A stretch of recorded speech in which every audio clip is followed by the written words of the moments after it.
Oh, hello everybody and welcome to Biking Buddies.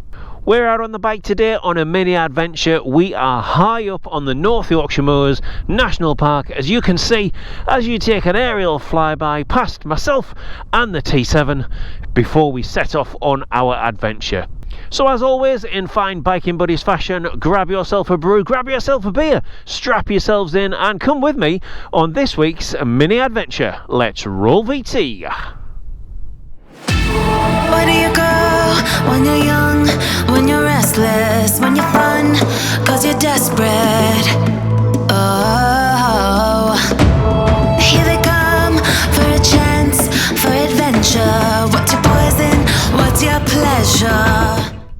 Okay folks, so that is the titles out of the way. I hope you enjoy that little bit of dronage for an introduction. So let me explain what I'm up to. Well, it is a Friday afternoon in real time. I have recently changed my employer, which gives me basically a 4.5 day working week, which is absolutely fantastic, and that gives me a golden opportunity on a Friday afternoon to get out on the bike for a cheeky few hours. So I've come up here high on the North Yorkshire Moors National Park. I am situated on the northwestern shoulder, so if you look from Lidcam, you should be able to see right off there in the very distant horizon. That is the Yorkshire Dales disappearing off up towards the Northern Pennines. On a crystal clear day, the definition there is absolutely fantastic. So why have I come up here? Well, really straightforward. I'm going to do a fairly inauspicious route, so I don't necessarily need maps and sat-nav. I know where I'm going. I'm going to take this beautiful track that goes across the tops, drops down into the valley past the big house, as it were.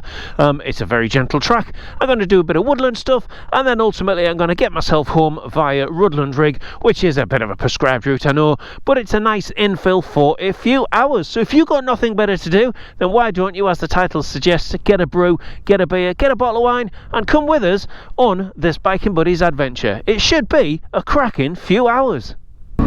Okay, and that's us off and out of the blocks. As you can see there, it is a nice, just a metalled, gravelled road.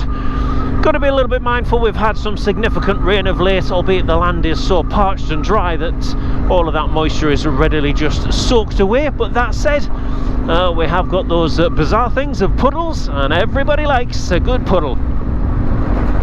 So yeah, it's a nice little route, this one, purely because it does stay up on the tops quite a bit, and as you can see with the relief of the land there in front of me, it is absolutely beautiful just looking right across the entirety of the North Yorkshire Moors National Park. And on these nice clear days, yeah, who could ask for more? And it's still the working week. That is fantastic. It's amazing having shifted employment. I have a lot more time on my hands, a lot more energy as a result, and the work-life, home-life balance seems to be in a much more aligned position than it was previously. First of a few gates before we make the descent down past the big hoose, which is Arden Hall. So this is the start of that descent that I've been mentioning there. We've picked the dry stone wall up to our left hand side. That is the boundary of the actual estate, not the estate land, but the estate immediate footprint. But yeah, it is a bit of a steep descent. The GoPro never picks that up, obviously, but I'm sure as you can hear, the bike's in second gear now, just descending, engine braking. We've got that nice little reverberation of a pop bang as we're kind of on and off the throttle. Underneath the trees, it is an absolutely beautiful place, this. Very short trail, granted, but if you ever get the chance to come and ride past Arden Hall on the trail, then I would highly recommend you do so. Incidentally, it's a brilliant trail to do early year, because all of this land down here to our left and in front of us is just a carpet of bluebells. So there should be as well, incidentally, on this trail, what I'm planning on doing is taking the bike down through Cauldon Mill and up the wooded area there to get myself up towards Rudland. And those of you that do follow me on the channel, you will know that there are weird and wonderful things happen down in Cauldon Mill Wood. It's one of those places that hopefully we'll be able to lay that to rest today, but it is one of those places where I've never ever managed to film without hitch or glitch, whether that's the audio tripping out or the video tripping out. Yeah, this is quite loose. Let's just scrub a little bit of that speed off the bike there. Yeah, so Cauldon Mill should be interesting today. I will do my level best to get a full and complete capture for you, because like this descent, Cauldon's a bit of a descent into an ascent, but it is phenomenally pretty, astronomically beautiful as you go down there. So I'm hoping, beyond hope, that we managed to get that one in the bag. So yes, very quickly we drop down onto the levels, and we'll pick up shortly the metalled road. This is just the estate feeder road for the workers. And we should get a little bit of a glimpse of Arden Hall, the big house. It's not one of the biggest houses in North Yorkshire, but it certainly is an impressive structure. And if you get a chance to have a look on Google Earth and Google Map Arden Hall, it is very definitely worth a look. I'm not sure whether we'll be able to see because of the cover on the foliage. So yeah, there it is down there. How beautiful does that look? Arden Hall. So onwards to the next spot, which hopefully will be Cauldon Mill. Tennis courts as well. Why wouldn't you? Okay, so here we are, folks. Fingers crossed for this one. I am utterly convinced there is witchcraft and wizardry afoot down here. The little fairies in the dell of Cauldon Mill. So that aside, hopefully this, let me just check the camera. Yep, we're running, we're recording. Yeah, hopefully this will work. This is the descent down into Cauldon Mill. It is one of those places that I would imagine to buy a property like this, it's very much a dead man's shoes situation. I can't see this type of place coming on the market very often. But not a bad driveway into your home, none too shoddy, as I'm sure you will appreciate. I absolutely love it down here. With the amount of rain that we've had, up on the tops, as you saw, it was relatively dry with the odd puddle. We are down in kind of muddy valleys at the moment, so I'm expecting the climb up through the woods to be quite wet and slippy. And here we are, right on cue, a little bit of wet and slippy. So as we round the corner then, the actual namesake of where we are hoves into view. This is Cauldon Mill. And we cross over the little trip-trap bridge and start to work our way up through the woodland. I can see a bit of a Forestry Commission vehicle there, so that may be indicative of some work going on. But look at this for a spectacular location. Utterly beautiful. Hopefully the forestry work is all across to our right hand side, which is, yes, it does look.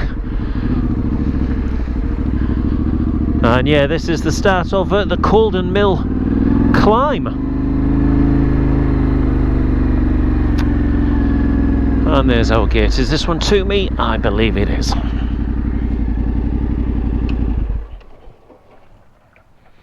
So let's dispatch with Miracam and we'll get our way up through the Cauldon Mill ascent, and hopefully the cameras will keep working.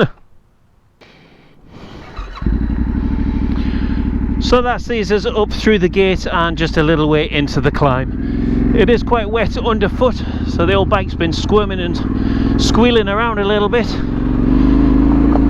But yeah, it certainly is, as you can see, an absolutely beautiful place. I don't know whether you can hear that amount of wheel spin there. A bit tricky keeping hold of the old girl. This is just an incredibly beautiful place. Certainly keeps you focused. And the problem you've got as well is it's all kind of ruts and cambers, and you always find yourself in that off camber state. So this is where we bear right, and from memory it gets a little bit steeper. We meet a gate halfway up, typically at an inopportune moment. So let's see how we go.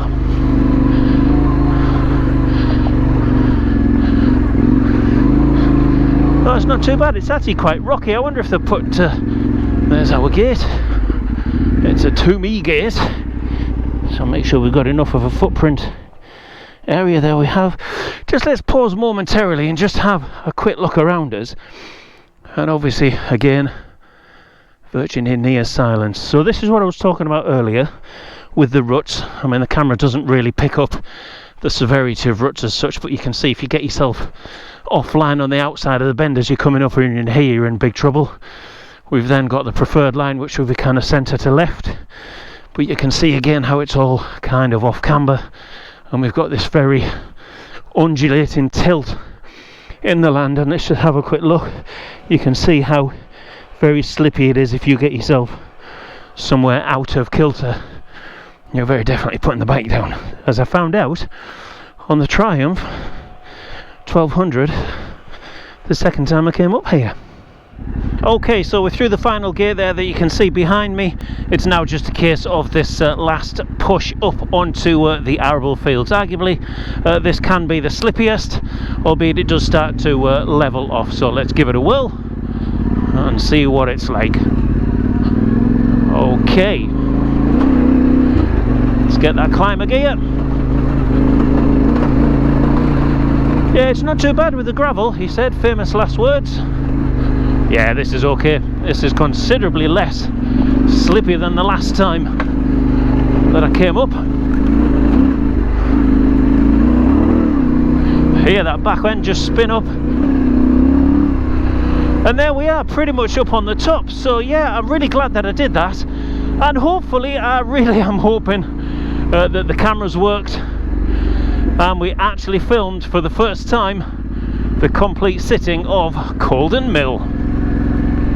Ruts. Nobody likes ruts. Well, nobody called Paul riding a T7, that is.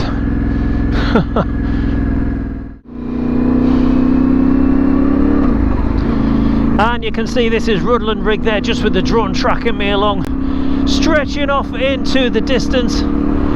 It's a fairly inauspicious route when you're up on the tops. It's got a little bit of a sting in the tail when you come in this direction, which is the descent. Can be quite loose, steep and rocky, albeit we can see from the trail here there has been quite a lot of regrading for access within the land management.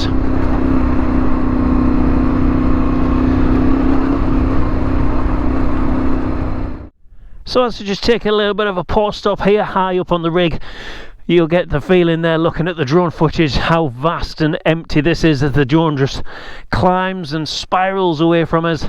It certainly is a very empty place. Beautiful on a day like today, but when you're up here in the middle of winter, oh, it's a very challenging environment indeed, and that's where the weather plays part rather than just the trail itself. So let's get on the bike and get on our merry way. Oh my life, you cannot beat a Friday afternoon ride. It's absolutely fantastic. I mean, okay, you know, I'm on the rig, it's the rig, it is what it is, but it's still out on the bike, and that's what I'm loving. Okay then, so sit rep on my progress. This sees me just coming up towards Bloworth Crossing, which sees the old Alum Iron Ore Railway crossing, and here we are, left and right, quite silty here always. And then we've got this massive amount of regrading that's gone on. It is incredibly loose, but it's easy enough to ride on. You just got to be careful for it's quite sharp stone, and there are some quite sizable lumps. You certainly wouldn't want to impact one at speed with the front wheel. The risk of one of those nip punctures. I do like getting a little bit of air.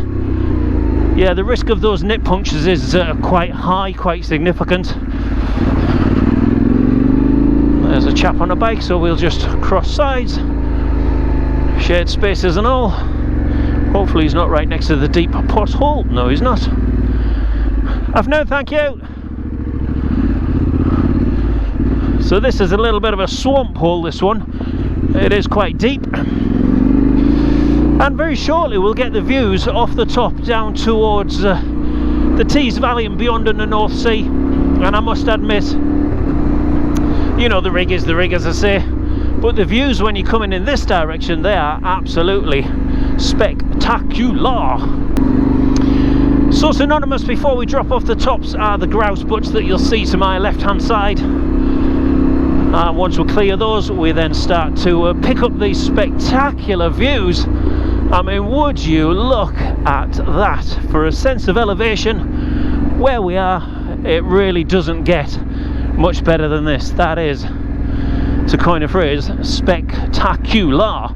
Now that could be an indicator. Look at how all of the grass has been trimmed around these grouse butts. That could be an indication as to why so much regrading has gone on this track. I mean, after all, you can't shake the gentry around too much now, can you? So yes, what an incredible view and a descent.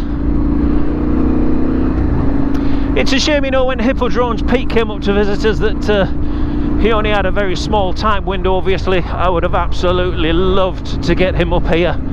I think he would have been blown away with it. It is akin to Devil's Dyke, I suppose, really, on the South Downs, where you've got a huge elevation and then a massive drop off of fresh air to one side. But you couldn't ask for better riding than this now, could you? So let me sit back and enjoy these spectacular views as I tumble down off the top of the rig. Beautiful drainage ditches. And this is a start to pick up the loose rocky descent. It isn't too bad. It's not steppy, it's just very loose under wheel. As you can see, we just start to pick up these boulders, and you can see by the bars there on the bike, it's just starts skidding and bouncing around as we're preloading those pegs and shifting our weight backwards. But I tell you what, look at that for a drop off. But yeah, I never ever get tired of this view coming off the top of here. You could do it 10 times over every day and you'd still stand there and go, wow, look at that. And this is the rockier of the two descents that we've just got to see there. So we'll get that weight shifted back again and just let the bike run its course. You always do have to have your eyes kind of like a million miles ahead on the track, but also focused fairly squarely directly in front of you. Again, just mindful of those impact pinch punctures. Don't really want any of those. You can see how much altitude we're losing at such a rate of knots. A couple of people here again, shared spaces and all that. We'll just back it down a little bit. Cheers, thank you gents. Thank you very much.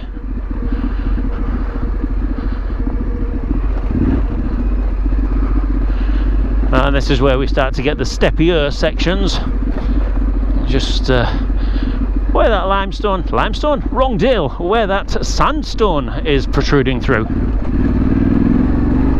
Let's get right over to the edge here, because look at that for a sense of elevation. Fantastic, all the way out over towards the Pennines and beyond. Right, eyes back on eyes back on the track, Paul, back on the track. Yeah, you can see just the bike just stepping away down there. It's not really a drama if you're expecting it. I tend to find, I'm speaking personally here, obviously I'm very novice at this whole off-roady roadiness. I tend to find if you're not expecting it, that's when you're in more of a reactive state than a proactive state. And as well, it helps that this is towards the end of my ride, so in terms of just fluidity and being relaxed, yeah, you're pretty much relaxed into it. So we'll drop down towards the gate now, which is where this trail meets the woods and drops down to the infamous Bankfoot Farm. And there we are, there's our gate. Okay then folks, I probably included a little bit more of the rig than I was originally intending there, but no matter, it was good fun all of the same. So as I drop now down towards Bankfoot Farm and head homeward, it's still relatively early on a Friday afternoon, which is absolutely fantastic. I know I keep going on about the home life, work life balance, but hey ho, it wasn't that many months ago that I was pausing the video, editing and making because there was just no home life balance, it was all work life balance. So yes, how very different things are now, and all for the better, I must add. So if you have stuck with me to the end, then thank you very much for your company as always folks. If you haven't done so already, give the video a thumbs up, give it a like, drop a comment. I do my level best to reply to every comment that I get, and of course hit that subscribe button. That does wonders for the YouTube channel in so many ways, and it also helps me keep making these videos as well. So from me and the butterflies flying around deep in the woods high above Bankfoot Farm, wherever you are in the world guys, whatever you're doing, keep it safe, keep it shiny side up, and we'll catch you for the next one. Cheers folks, bye now, bye.